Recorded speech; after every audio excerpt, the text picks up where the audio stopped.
Hey YouTube, I just wanted to show you what I was doing from age 21 to 26. I used to club race with the AFM, American Federation Motorcycle. And I really sucked at it. There's probably 20 guys in front of me and 20 guys behind me. But it was fun.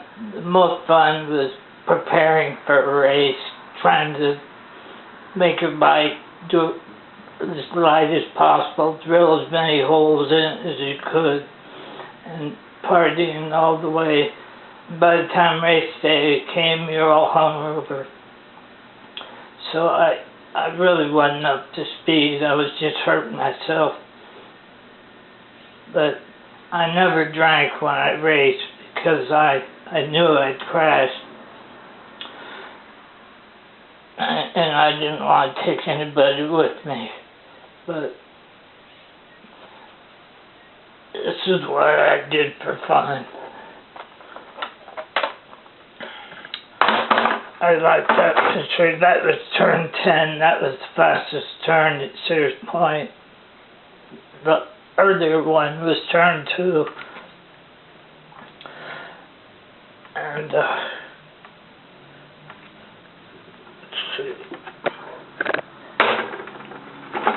and that was turn 11. That's the slowest turn. It was a hairpin turn. I always liked that turn because you weren't going over 30 miles an hour. But that was a triple Cali 400 that I had. It was a fast bike. It was poured and polished by Denko. And I was really light then. I weighed 125 pounds, so I could really speed off in the straightaways, but they always catch me in the turns. And that's a different bike. It was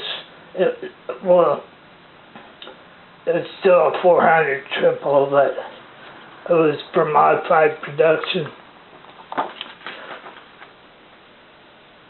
And this was an endurance race. They were a blast. My landlord and best friend, Jerry, we'd ride in a team 4 hours just trying to get as many laps as we could. I think one time we finished third or fourth in our class. That was my bike, and this was on his bike. That's RD400. The motor was supposed to be rubber mounted, but he bolted directly to the frame, so the vibration went right to your handlebars. It was like riding a rototiller. He came back after 20 laps with these huge water blisters on his hands. Oh my God, why don't you come in, dude? Anyway, I took it, knocked it on. I only rode 8 or 10 laps. And I said, that's good, you know, we'll call it quits. But he and I both finished 4 hours. I don't know where, we didn't do too good, but we had fun anyway. Anyway, this is the bike that ended my career. See, I moved up, got a lower number, but just this bike, you could ride 3 different classes because it was box stock. You could ride production or super street. So I thought I'd, you know, get more experience and everything. But in practice, one day I hooked up to this guy, Ray Straka. He was a Grand National Dirt Track champion. And I followed him for a couple laps till he noticed I was tuned. And he pulled away. And I tried to stay up with him. But he got away from me out of sight. And I was at race speed and had no idea where I was going. But I crashed pretty hard in turn 3. Turn 3 isn't really a turn, it's like a dip. and I bottomed out the dip. When it came up, handlebars were all loose, and they started doing tank slappers, and I got off. So that it feels like you're getting on a hot frying pan.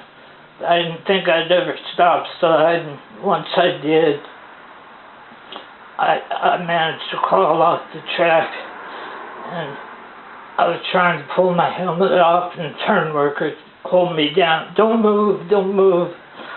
But it was so hot, I was trying to fight them. And anyway, I passed out and must have had a seizure. They called an ambulance. And the president of the AFM told me, "You're not racing again until you get a doctor's certificate, or something." I don't want to race. I just want to go home, man. But I never did go to the doctor, but I did try to practice. It just scared the crap out of me. But I still rode this bike on the street for quite a few years. And that's another interesting story.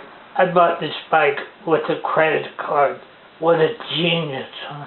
Ended up it was like a $3,500 bike. And it probably cost me $11,000, I bet, before I paid it off. But